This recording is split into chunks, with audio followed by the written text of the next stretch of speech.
Hello, everybody. Hello, hello, hello.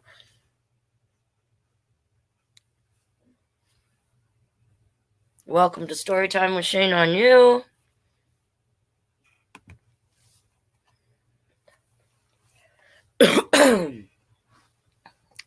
Thursday edition. What do you think of the outfit?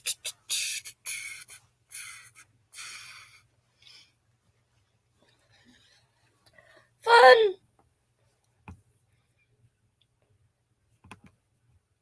All right. So if this is your first time joining us, we usually start out Storytime with a fact. Our facts come from the little kids' first big book of Where by National Geographic Kids. And the author is Jill Esbaum of this one. Let's see. Ho hum. Ho hum. What are we going to do today?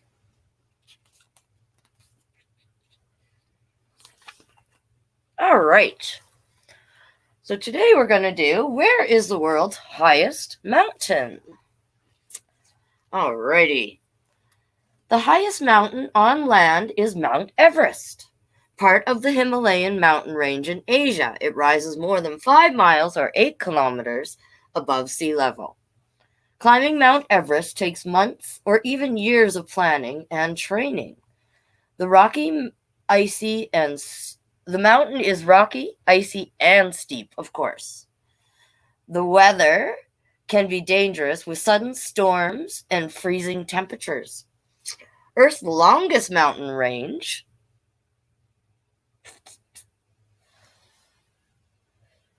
Hey Tegan, hi Mia. Hi Anita. Oh, you guys are awesome. Love to see you all. It's good to see you all. I hope you're having a good day. It worked out just fine because Instagram was freezing. So those of you on Instagram, if you want, you can come over and join us on Facebook or YouTube or Twitch. The feed does seem to be a little better over there, just to give you a heads up. All right, can carry on. So Earth's longest mountain range is in the mid-ocean ridge. So most of it is underwater. It curves around the 7 continents like a twisty snake. Ooh, interesting. So here is the mid-ocean range. So these lines are all mountains, but as you can tell, a lot of them are underwater. So we'll look right here. See all the red lines? That is all mountain ranges, underwater and above water. Isn't that pretty cool? So that is the longest mountain range. Yep. And then right here in the middle, that's Mount Everest. Okay, so what else we got here? Local Sherpa guides from Nepal often help climbers find the best routes up Mount Everest. Thin air at the top of Mount Everest makes it harder to breathe the higher you get. So here's a Sherpa right here. And this is the person who helps you get up the mountain or finds the best route for you to get up the mountain. And they're experienced and they're Nepalese. Yeah. So interesting story. I used to work with a gentleman who actually was a Sherpa for Mount Everest. He grew up in Nepal, and that's what he did. He grew up walking up Mount Everest. So by the time he was older, it was just natural that he was a Sherpa. So it was kind of cool, but now he lives here. All right, so the question from our fact is, where is the highest place you've climbed? I have to say it would be a mountain in Fernie. A friend of mine who lived down in Fernie when I lived in Sparwood came and picked us up, and we went to the top of this mountain, and there was a big, I don't know if it's right terminology, but like a microwave tower up at the top. And we sat up there and we had food up there, and no word of a lie, someone had, I mean, you could tell people like to go up there. Someone had put a lawn chair right out on the far away from the edge, but close enough where you could just get this beautiful view of all of the Fernie Valley. It was so beautiful. It was probably the best A&W chicken I ever ate just because of the view. All right. So, wondering out there who could tell me what we celebrated yesterday? So we celebrated what we call Canada Day. And yeah, there's a lot of controversy about that, but whatever. So all that aside, let's talk about why we love Canada. And this is celebrating Canada in children's very own words. So these are the word comes from the mouths of babes. So we're going to find out why some people like Canada. And it's illustrated by Daniel Haworth. So here we go. Let's get to it. I love Canada because we have beautiful forests. Yes, we do. I love Canada because we have wide open spaces.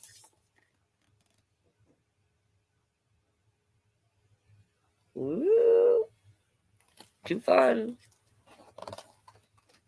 I love Canada because we have northern lights. What do you call the northern lights? Besides northern lights. Aurora borealis. Can you say that? Can you try and say that? Aurora borealis. And there they are up there. See, they're all the pretty lights in the sky. And they are natural lights. I love Canada because it stretches from the Atlantic to the Pacific Ocean.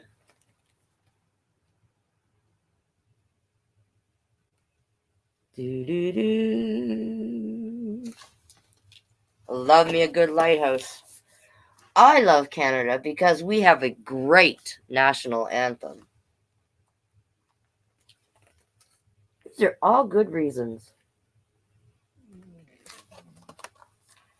I love Canada because the Rocky Mountains are big and beautiful. Look at that. We got a mountain goat up here, and we got a bighorn sheep. And I've seen both. Too cool. I love Canada because we welcome all kinds of people.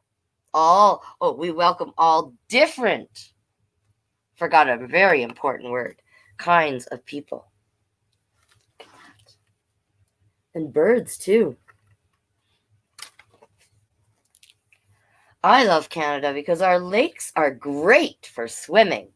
Most of them are, aren't they? Look at the little baby loons. I don't know what they're called, but aren't they cute? Oh, those are adorable. I love Canada because we have all the seasons. True that. And here in the area that I live in, and maybe you too, we can have 4 seasons in one day even. I love Canada because we have the best food. I think the beavers agree too.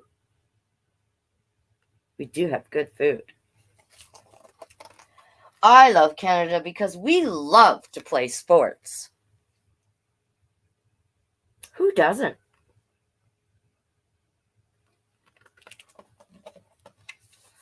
I love Canada because we speak many languages. Yeah, we do. Look at the puffins. So cute. I love puffins. I love Canada because we find nature everywhere. True story. Often see deer crossing in the crosswalk here in Okotoks. I don't know about out there, but it happens a lot here. Everyone loves Canada, especially me. The end. Yay, that was fun. All right, that's as Canada Day as I get. Moving on to our next booklet. Comes from my Rainbow collection. I'm going to do 2 from the Rainbow collection today. If there's any other kids out there that I missed, let me know. I'll give them a shout out. I also have a show tonight for those of you who would like to tune in. It's a prom show. It starts at 9:30, live on Facebook, the Fake Mustache page. If you go there, you can find it, or you'll probably find it on my page as well. Should be fun. So it starts at 9:30. I think the room opens around 9-ish. So let's get on. So this book here is called The Sissy Duckling by Harvey Fierstein and Henry Cole. And I love this book. It's a lot of fun. And I'm noticing here, and I don't know if I've ever noticed this, but if I did, I'm re-noticing it again. There's a sticker right here. And it says, I am a banned / challenged book. So we're going to read this. I think this is perfect for acceptance and tolerance.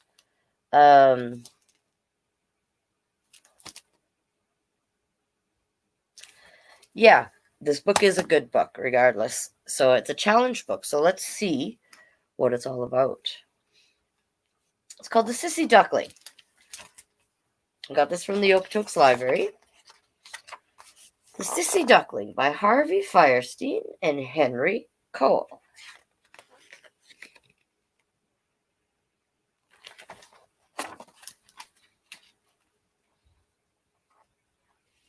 Elmer was the happiest duckling in the whole forest. He loved to build things and paint pictures and play make-believe, kind of like I'm doing right now. He also enjoyed helping around the house, and he was especially fond of decorating cookies.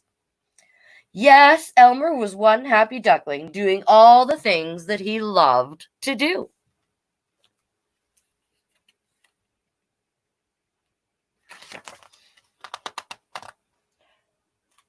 Did anybody else notice there's flowers growing out of the cake?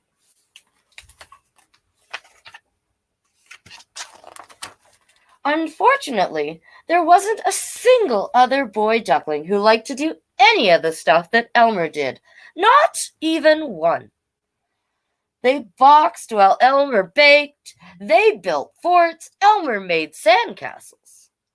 They had football game, and Elmer put on a puppet show.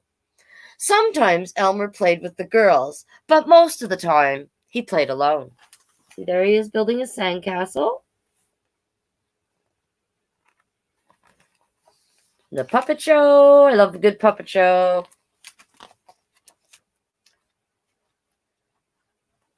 You'll never get along in the world if you don't learn to play with others, Papa Duck told his son. It's time for you to learn to play baseball. How about I put on a halftime show instead, offered Elmer. Papa Duck just shook his head. What's the point? Elmer asked. I can't catch. I can't throw. Hey, Dad, look at him.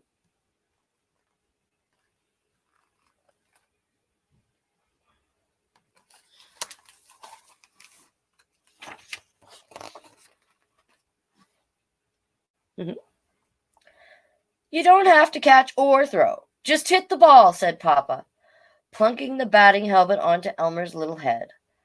This is going to be a disaster, thought Elmer, as the first pitch streaked past his beak. Batter can't hit, batter can't hit, chanted the catcher. Elmer snapped back. Do I point out your shortcomings? As the second pitch whizzed past his bat, the umpire called, Strike 2! Swing! Hollered Papa. Swing! And another pitch flew right past the catcher's glove, right into the catcher's glove. Strike 3! Cried the umpire. You're out! Really? I'm all done? Elmer asked, tossing aside his helmet and bat. Thanks for the swell time, fellas, he announced. See you in the postseason. And then, to the amazement of all, he skipped merrily away. Yeah, he did. Look at him.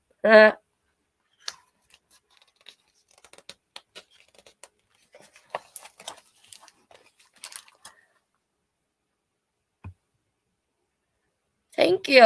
Thank you, Jennifer. So if there's kids out there and I missed you yet, put your names up. Here we go. Elmer was getting ready for bed when he heard his papa shouting in the living room. Sissy! They all called him Sissy. Now I'm the laughingstock of the whole flock. Mama came to tuck Elmer into bed. It took all of his courage to ask her, "What's a sissy?" Mama sat down next to him and explained, "Sissy is a cruel way of saying that you don't do the things the way others think you should." "How do they want me to do things?" "Just like they do," Mama said with a smile. "You're special, Elmer, and being special sometimes scares those who are not." "I don't want to be special," Elmer quietly confessed. "But you are," Mama said, holding Elmer close. "And one day you will amaze us all." Too cool. Oh, can you guys feel the warmth of Mama? Elmer arrived at school the next morning to find bully Drake Duckling blocking the path. "No sissies allowed in my school," Drake squawked. Elmer faced him down, bill to bill. "You're just angry because I do things differently, but one day I will amaze you all." "Who fed you that line?" Drake chuckled. Elmer bellowed back, "My mama." "What a sissy," Drake howled, and the other ducklings joined in teasing Elmer until Miss Hennypecker appeared in the door. "I heard that," announced their teacher, "and all of you stay after class until you learn to get along." The ducklings grumbled and mumbled and waddled into the old schoolhouse. See Drake, the big bully? Look at that. There's the teacher.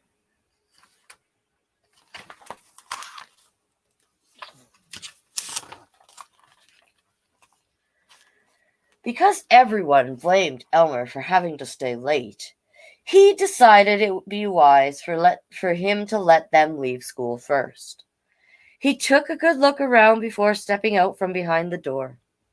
"Alone at last," he said to himself and started down the path. "See, there's nothing to worry about." "Wanna bet?" came a thundering reply. Drake sprang from his hiding place, his fists raised for a fight. Elmer had no time to think. He made a break toward home, running harder than he had ever run before, with Drake chasing his every step. Look at that. Oh, Drake.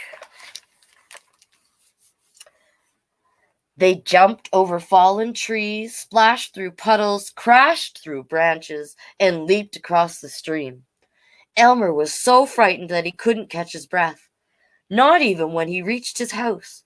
Not when he got into his room. Not even when he locked the door and hid under his bed.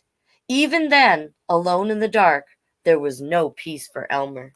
Look at that. Looks pretty scared, doesn't he?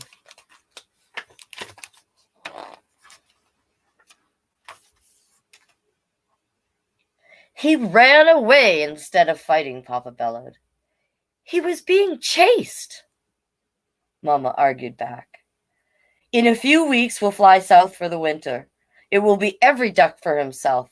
Only the strong will survive."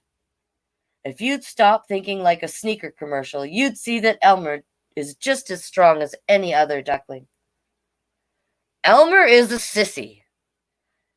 "Elmer is your son," Mama pleaded. "He's no son of mine," declared Papa. Poor Elmer heard his father's words, and his heart crumbled into pieces. What do you do when your own papa calls you names?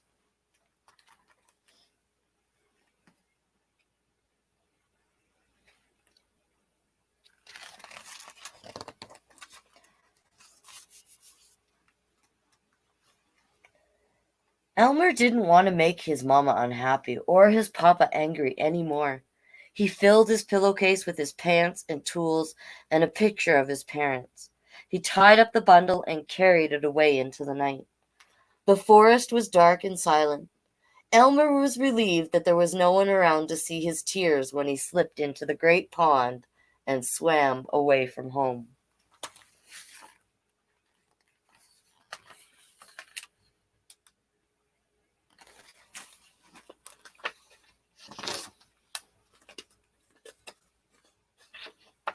Uh-oh, there we go. Elmer stepped into the opposite shore and looked around. He found an old hollow tree hidden deep in the forest. No one will ever find me here, he thought. Just as Elmer had made his own toys, he now used his special talents to make his new home. He built a comfy bed and a warm fireplace and a door to protect him from the chilly winds. My house has everything I could ever want, he boasted. Everything except my mama and papa. So there he is. He found the tree. He made it all. Look how nice he made it. He's very talented.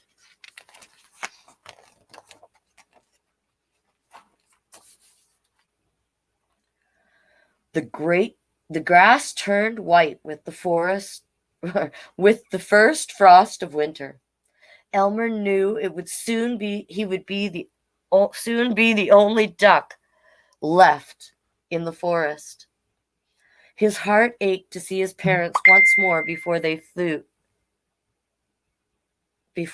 south.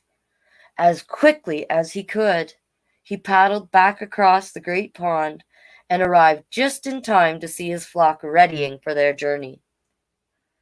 We can't go without Elmer, he heard his mama cry.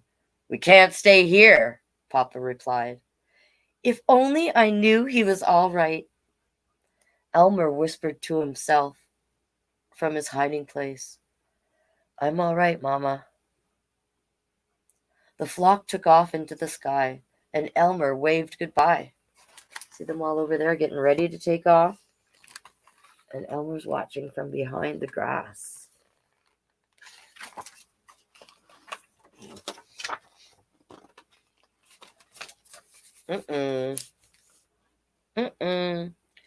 Just then, a shot rang out, shattering the cold.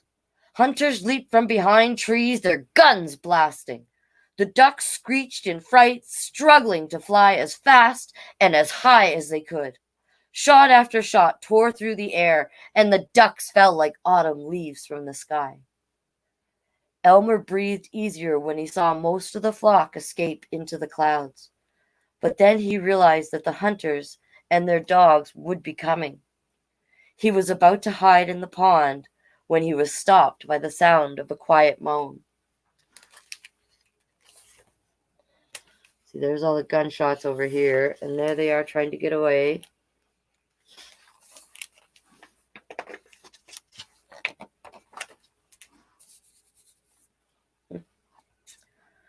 Terrified as he was, Elmer followed the sound. He parted the tall grass, and there, to his astonishment, he found his wounded papa. Fly away, Elmer, Papa pleaded. You don't see any other ducks coming back to rescue me. For once in your life, can you act like a normal duck? He argued. Forget me and save yourself. That's what every other duck would do. Stubborn. With all his strength, Elmer lifted the old duck and carried him to the safety of the pond. It may not have been what any other duck would do, but Elmer knew in his heart that it was the right thing for him to do. Look at that.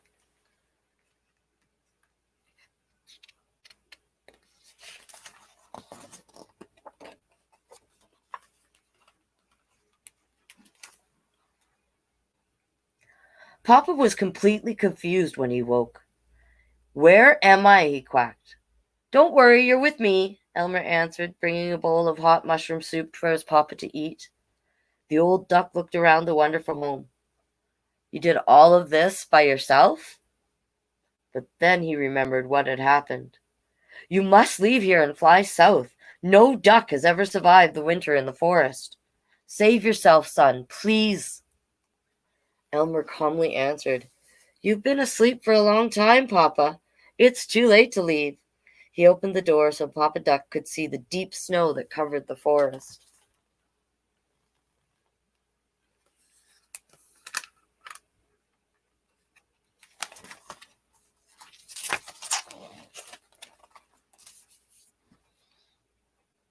Oh, son, what have I done to you?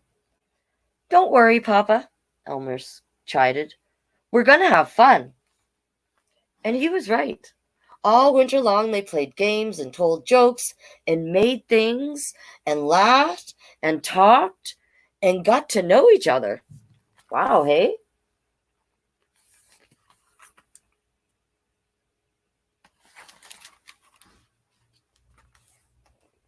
That's cool. It was on a warm, cloudless morning that the sky exploded with sound of honking and flapping. Spring had come. The ducks were returning home. They gathered in the large field to give thanks for the safe journey. As newly elected leader of the flock, Drake Duckling asked for a moment of silence to remember the fellow ducks who had not made it through the winter. And let's not forget the ones shot by the hunters last fall. And Elmer, Mama cried out. Don't forget, we lost my Elmer too. Now who could forget Elmer? Drake chuckled. That little sissy. The other ducks joined in the laughter until a voice boomed forth.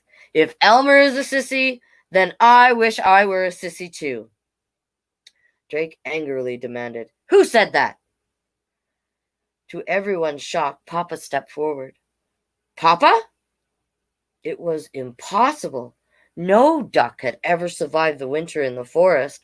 Not one. Not ever. Never. Mama ran to embrace Papa as the other ducks wondered, how? Look at their faces. Ha!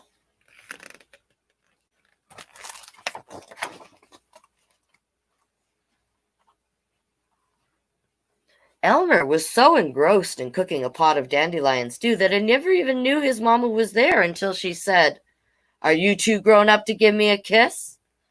Elmer cried with joy and hugged her. I always knew you were special, she whispered to him, and now everyone else knows too. I'm so proud of you.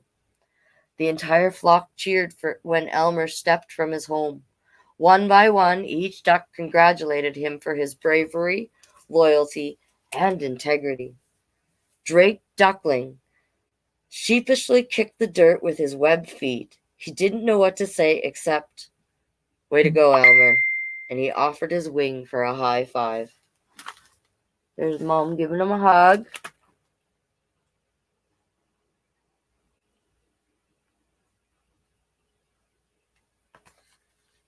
Whoop.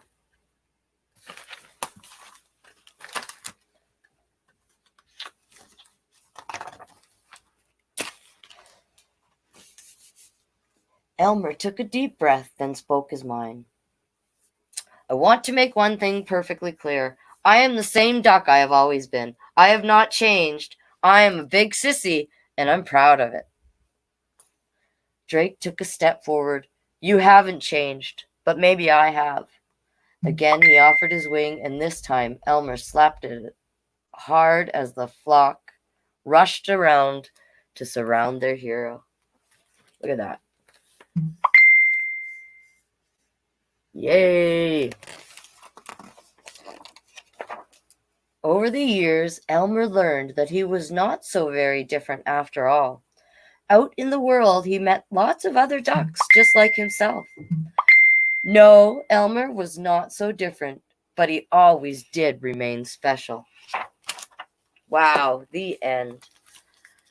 Okay, so my phone has decided all of a sudden to go crazy. So I got to make these people hush. There we go. Should be no more dinging.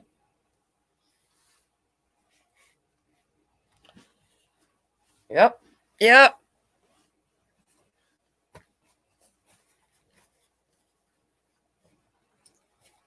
Okay. Moving on to our last and final book for today. And it's called Sparkle Boy by Leslie Newman and Maria Mola.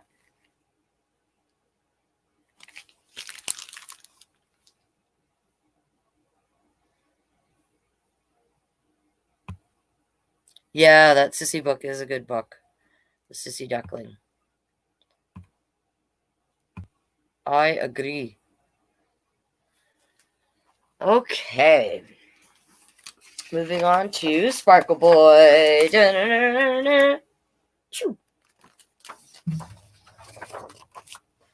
For Sparkle Boys everywhere. Jessie adored all things shimmery, glittery, and sparkly. Look at my shimmery skirt, Jessie said to her little brother Casey as she twirled in the living room and her skirt twirled out all around her. Casey looked up from his alphabet blocks. Ooh, shimmery, shimmery, he said, reaching his hand out. I want shimmery.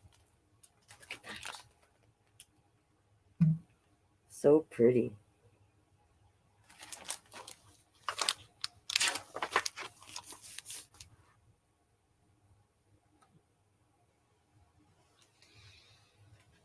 Jessie stopped twirling and her skirt stopped twirling too. You can't have a shimmery skirt, Casey, she said. Why? Casey asked. Of course, Instagram is paused.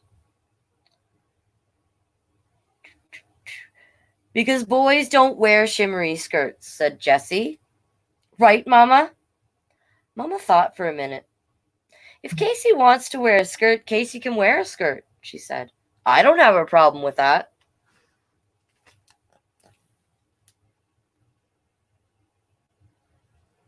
Me either.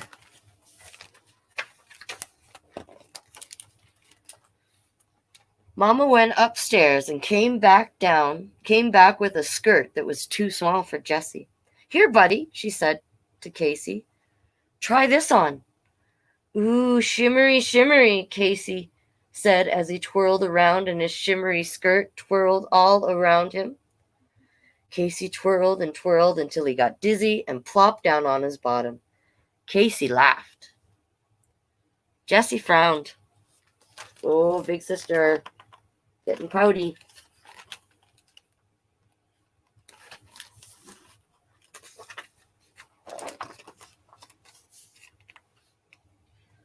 The next afternoon, Jessie went to a birthday party. When she came home, she raced into the kitchen. Look at my glittery nails, Jessie said, fanning out her fingers. Her nails glittered in the light. Casey looked up from his animal puzzle. Ooh, glittery, glittery, he said, pulling Jessie's hands toward him. I want glittery.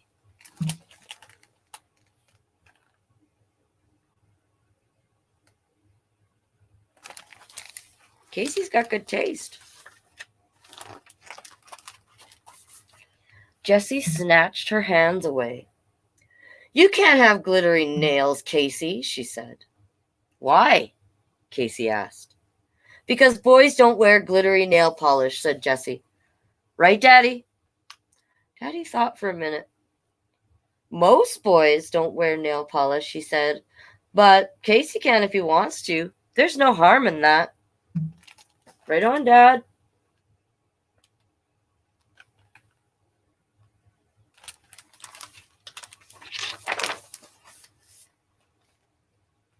Daddy went upstairs and came back with a bottle of glittery polish.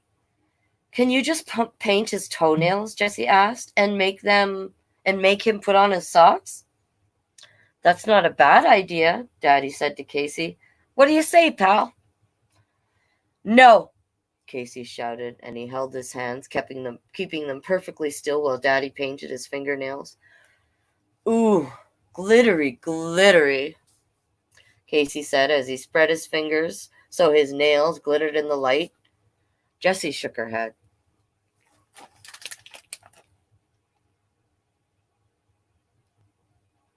Jessie just doesn't understand at the moment, I don't think. Let's see. The next morning, Jessie and Casey's grandmother came to visit. Abuelita, I like your sparkly bracelets, said Jessie. You can have one. I have plenty, Abuelita said. She took off a bracelet and slid it onto Jessie's wrist.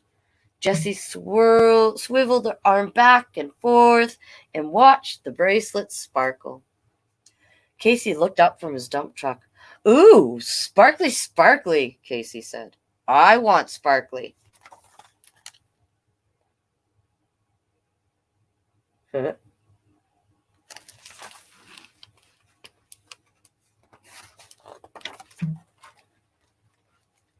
Jessie hid her arm behind her back.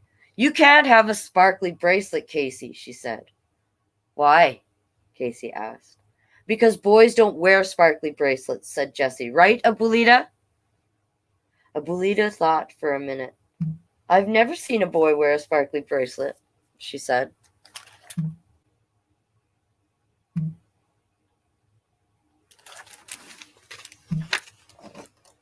Until now. Abuelita turned to Casey. Here, Sparkle Boy, she said. She took off another bracelet and slid it onto Casey's arm. There's no reason why Casey can't wear a bracelet, Jessie. He isn't hurting anyone. Ooh, sparkly, sparkly, Casey said as he swiveled his arm back and forth and watched his bracelet sparkle. Jessie stomped her foot and ran inside.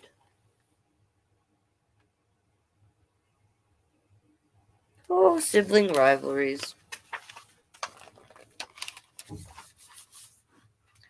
On Saturday, Daddy went grocery shopping and Mama took Jessie and Casey to the library.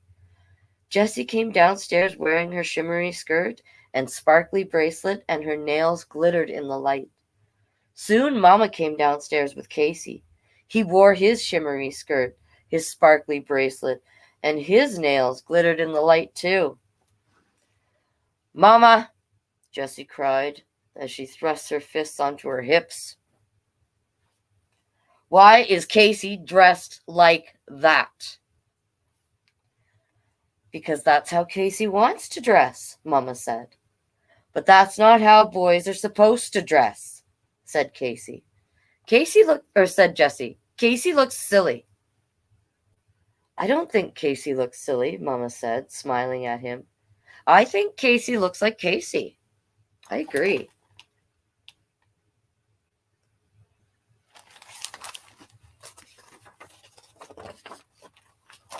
All right. When Jessie and Casey and Mama got to the library, Storytime had already started. They sat in the back to listen. After the librarian finished reading, Mama went to the front desk to check out some books. Jessie and Casey waited for her in the children's room. I like your skirt, a girl said to Jessie. And I like your sister's skirt. Jessie didn't say anything. I'm not a sister, Casey said. I'm a brother. You can't be a brother, said the girl. Why? Casey asked. Because you're a girl, she answered.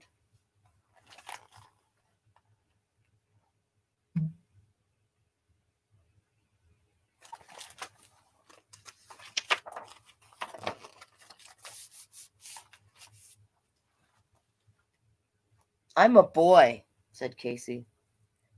You are? An older boy said. He stared at Casey and then laughed. Hey, look, he called to his friend. A boy in a skirt. The boy's friend laughed too. Then he knelt in front of Casey. Dude, he asked, you can't go around wearing a skirt. Why? Casey asked. Because you look weird and everyone will laugh at you, said the boy. Why? Casey asked again. Because boys don't wear skirts and bracelets and nail polish. Everybody knows that, said the boy. Right? He asked, turning to Jessie.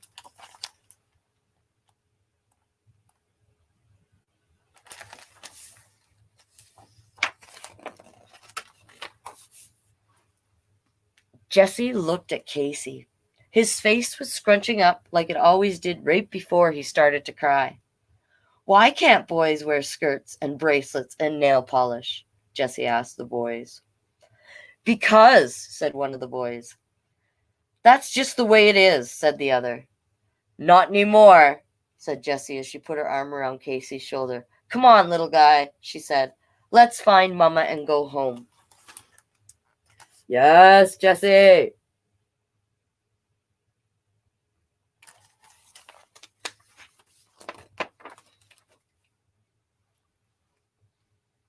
Jessie and Casey adored all things shimmery, glittery, and sparkly. Yeah, they did. Especially each other. Yay! Yay for happy endings. Well, folks, that brings us to the end of Storytime for today. I want to thank you for tuning in. We'll see you same time, same place. So that would be today's Thursday, so Saturday, 1 p.m. We'll see you then, friends. Thank you for tuning in. Much love. Peace out. Take care of each other.